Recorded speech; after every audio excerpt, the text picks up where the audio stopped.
നമസ്കാരം.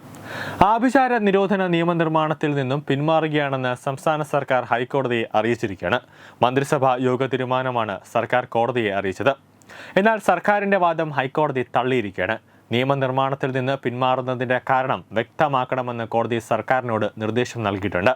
മന്ത്രവാദവും ആഭിചാരവും നിയന്ത്രിക്കാൻ സ്വീകരിക്കുന്ന നടപടികൾ അറിയിക്കണമെന്നും ഹൈക്കോടതി സംസ്ഥാന സർക്കാരിനോട് ആവശ്യപ്പെട്ടു.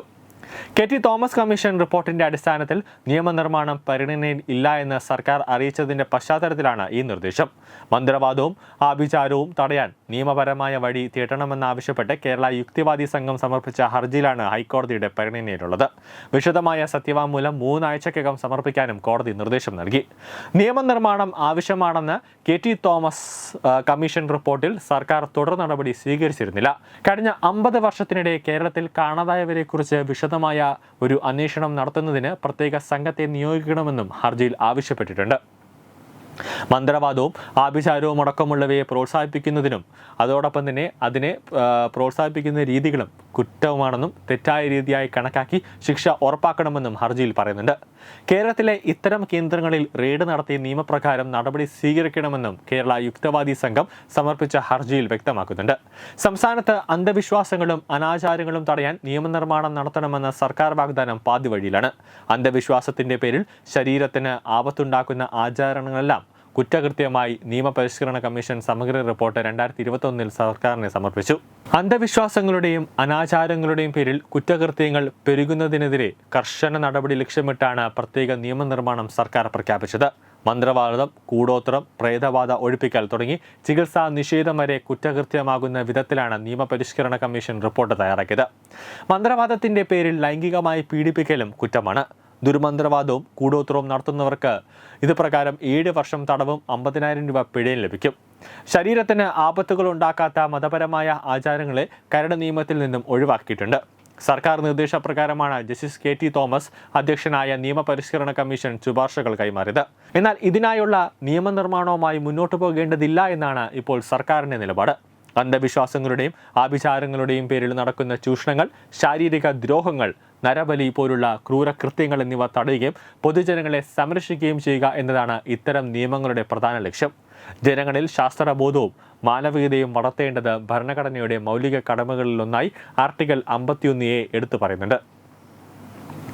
ആഭിചാരവും നിരോധിച്ച് അതിന്റെ നിയമനിർമ്മാണം നടത്തണോ എന്നതിൽ തീരുമാനമെടുക്കാനുള്ള അധികാരം നിയമസഭയ്ക്കുണ്ടെന്നും ഹൈക്കോടതിക്ക് ഇക്കാര്യത്തിൽ നിർദ്ദേശം നൽകാനാവില്ല എന്നും ഡിവിഷൻ ബെഞ്ച് നിരീക്ഷിച്ചു. പൊതു താൽപര്യ ഹർജി ജൂലൈ 15 മാറ്റിയത്. നിയമനിർമ്മാണത്തിലെ വെല്ലുവിളികൾ എന്തെല്ലാമാണ്? അങ്ങനെ നോക്കിക്കഴിഞ്ഞാൽ ജസ്റ്റിസ് കെ.ടി. തോമസ് അധ്യക്ഷനായ കേരള നിയമപരിഷ്കരണ commission the Kerala prevention and eradication of inhuman evil practice and blackmailing bill 2019 എന്ന പേരിൽ ഒരു കരട് ബില്ല് സർക്കാരിന് സമർപ്പിച്ചു. മഹാരാഷ്ട്രയിലും കർണാടകയിലും സമാന നിയമങ്ങളുടെ മാതൃകയിലാണ് ഇത് തയ്യാറാക്കിയത്.